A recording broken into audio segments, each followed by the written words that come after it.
नमस्कार दोस्तों, स्वागत है आपका शंभू कृपा चैनल पे। तो आज जो मैं ये वीडियो लेकर आया हूँ, इसके अंदर मैं आपको बताने जा रहा हूँ जो हमारा इंडियन इंस्टीट्यूट ऑफ टेक्नोलॉजी है वाराणसी में, काशी में, वहाँ पे नॉन टीचिंग की काफ़ी वैकेंसीज़ आई हैं, उसके बारे में बताने जा रहा हूँ इस वीडियो में। अगर आपको ये वीडियो अगर आप एलिजिबल हैं तो ज़रूर भरिएगा। काफ़ी अच्छी वैकेंसीज़ आई हैं और काफ़ी लंबे समय के बाद आई हैं। तो चलिए स्टार्ट करते हैं बिना समय गवाए। ये जो वैकेंसीज़ भरने की डेट है, 11 जुलाई से फॉर्म स्टार्ट हो गया और लास्ट डेट जो है वो 10 अगस्त तक है, शाम के 5 बजे तक।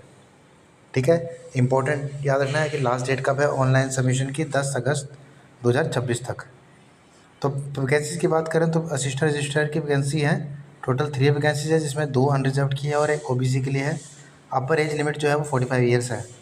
नेक्स्ट पोस्ट है सीनियर टेक्निकल ऑफिसर, लेवल 12 की पोस्ट है। 2 पोस्ट हैं अनरिजर्व्ड कैटेगरी के लिए, एज लिमिट है 50 ईयर्स। इसी तरह टेक्निकल कैडर में टेक्निकल ऑफिसर ग्रुप 1, ग्रुप 2 और ग्रुप 3 की अलग अलग 7 वैकेंसीज़ हैं, जिसके लिए एज लिमिट है 45 ईयर्स। लाइब्रेरी कैडर में बात करें तो लाइब्रेरियन की 1 वैकेंसी आई है, डिप्टी लाइब्रेरियन की भी 1 वैकेंसी है और असिस्टेंट लाइब्रेरियन की भी 1 वैकेंसी आई है। सिस्टम एनालिस्ट कैडर की बात करें तो प्रिंसिपल सिस्टम एनालिस्ट की 1 वैकेंसी है, सीनियर सिस्टम एनालिस्ट की 2 वैकेंसीज़ हैं और सिस्टम एनालिस्ट की टोटल 3 वैकेंसीज़ आई हैं। एज आप देख लीजिएगा, अलग अलग हैं। इसके बाद हम बात करें IWD कैडर में, तो एग्जीक्यूटिव इंजीनियर की टोटल 2 वैकेंसीज़ हैं और दोनों की दोनों ओपन हैं। इसी तरह असिस्टेंट एग्जीक्यूटिव इंजीनियर की भी 2 वैकेंसीज़ हैं और दोनों अनरिजर्व्ड हैं। राजभाषा कैडर में बात करें तो हिंदी ऑफिसर की टोटल 1 वैकेंसी है। स्पोर्ट्स कैडर की बात करें तो चीफ स्पोर्ट्स ऑफिसर की 1 वैकेंसी है और स्पोर्ट ऑफिसर की 1 वैकेंसी है। आगे अब मैं बात करूँ क्वालिफ़िकेशन की, तो अगर आप असिस्टेंट रजिस्ट्रार के लिए अप्लाई करना चाहते हैं तो आपके पास में मास्टर डिग्री होनी चाहिए 55% के साथ में। ठीक है, और साथ में आपके पास 5 साल का एक्सपीरियंस होना चाहिए, पे लेवल 7 या उससे ऊपर, गवर्नमेंट, सेंट्रल गवर्नमेंट, ठीक है, या स्टेट ऑटोनोमस या PSU में। ठीक है, एक्सपीरियंस आप देख लीजिए कि यही होना चाहिए, इस से रिलेटेड जो है एक्सपीरियंस होना चाहिए। अगर मैं बात करूँ सीनियर टेक्निकल ऑफिसर की, तो इसके लिए आपके पास मास्टर डिग्री होनी चाहिए, इलेक्ट्रिकल में हो या फिर इलेक्ट्रॉनिक्स में हो या फिर मैकेनिकल में हो या फिर इंस्ट्रूमेंटेशन एंड कंट्रोल इंजीनियरिंग में हो। साथ में आपके पास में 5 साल का एक्सपीरियंस होना चाहिए पे लेवल 11 पे, या फिर 8 साल का एक्सपीरियंस होना चाहिए पे लेवल 10 पे। ठीक है, और अगर हम बात करें अगर आपके इसमें PhD डिग्री है तो आपके इसमें जो एक्सपीरियंस है उसको घटा के 5 साल कर दिया गया है, 5 साल का एक्सपीरियंस होना चाहिए। इसी तरह टेक्निकल ऑफिसर ग्रुप 1 की वैकेंसीज़ है। इसके अंदर आपके पास बैचलर डिग्री होनी चाहिए फार्मास्यूटिकल इंजीनियरिंग में। ठीक है, और आपके पास में एक्सपीरियंस होना चाहिए 7 साल का पे लेवल 7 या उससे ऊपर में। अगर आपके पास में MTech है, ठीक है, तो आपके पास में 4 साल का एक्सपीरियंस बोला है। ठीक है, और अगर आपके पास मास्टर डिग्री है केमिस्ट्री में तो आपके पास में 5 साल का एक्सपीरियंस होना चाहिए लेवल 7 में। ठीक है, उसके बाद हम बात करें कि टेक्निकल ऑफिसर ग्रुप 2, इसके अंदर क्वालिफिकेशन में कुछ अलग है। इसमें इलेक्ट्रिकल, इलेक्ट्रॉनिक्स, बायोमेडिकल इंजीनियरिंग के जो कैंडिडेट्स हैं वो अगर उनका 7 ईयर्स का एक्सपीरियंस है पे लेवल 7 या उससे ऊपर, तो वो इन वैकेंसीज को भर सकते हैं। इसी तरह टेक्निकल ऑफिसर ग्रेड 3 की बात करें तो अगर आपके साथ बैचलर डिग्री है सिविल इंजीनियरिंग में और साथ में 7 साल का एक्सपीरियंस है पे लेवल 7 पे, तो आप इस वैकेंसी को जो है वो भर सकते हैं। ठीक है, और अगर आपके मैट्रिक में MTech है तो आपके पास में एक्सपीरियंस जो है वो 4 साल का होना चाहिए पे लेवल 7 या उससे ऊपर। अब मैं बात करूँ लाइब्रेरियन की पोस्ट के लिए, तो इसके अंदर आपके साथ मास्टर डिग्री होनी चाहिए लाइब्रेरी साइंस में या फिर इंफॉर्मेशन साइंस में। ठीक है, साथ में आपके पास में 18 साल का एक्सपीरियंस होना चाहिए एज अ लाइब्रेरियन और कॉलेज लाइब्रेरियन और असिस्टेंट लाइब्रेरियन। ठीक है, या फिर 13 साल का एक्सपीरियंस होना चाहिए आपका एज अ डिप्टी लाइब्रेरियन इन पे लेवल 12 पे।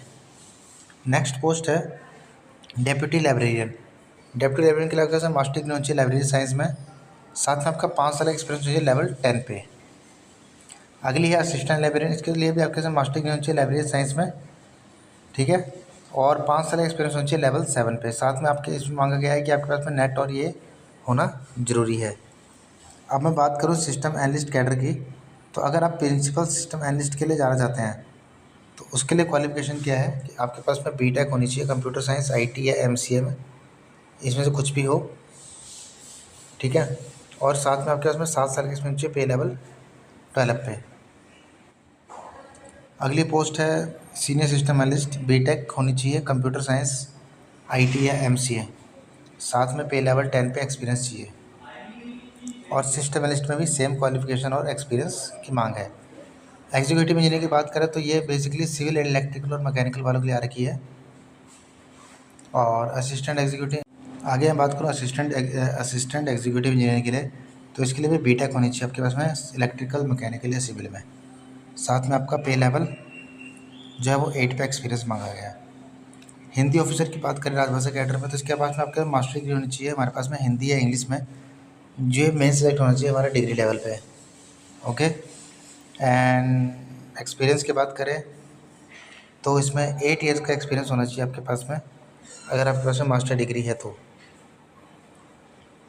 नेक्स्ट है chief sports officer, master degree होनी चाहिए फिजिकल एजुकेशन या स्पोर्ट्स साइंस में with 5 year of experience in level 10, या फिर अगर आपके पास PhD है तो आपके इसमें 3 साल एक्सपीरियंस जो है वो होना चाहिए। स्पोर्ट्स ऑफिसर की बात करें तो मास्टर डिग्री सेम है, 6 ईयर्स का एक्सपीरियंस चाहिए आपका कॉलेज लेवल पे। इसके बाद जो इम्पोर्टेंट बातें हैं वो मैं आपको बता दूं कि एक तो ये 7th CPC के ऊपर है वैकेंसी, ठीक है, और आपको जो है वो NOC और विजिलेंस क्लियरेंस ये आपको प्रोड्यूस करना है इंटरव्यू के टाइम पे, उससे पहले इसको अप्लाई करने की ज़रूरत नहीं है। नीचे उन्होंने एक्सपीरियंस सर्टिफिकेट का फॉर्मेट है, आपके पास ऐसा ही एक्सपीरियंस सर्टिफिकेट होना चाहिए आपके इंस्टीट्यूट से, तभी आप एक्सपीरियंस जो है वो क्लेम कर पाएंगे। आई होप आपको आज की वीडियो जो बनेगी चैनल को लाइक और सब्सक्राइब अवश्य कीजिएगा अगर अभी तक आपने सब्सक्राइब नहीं किया है। धन्यवाद। जल्दी नई वीडियो के साथ आऊँगा, तब तक के लिए धन्यवाद।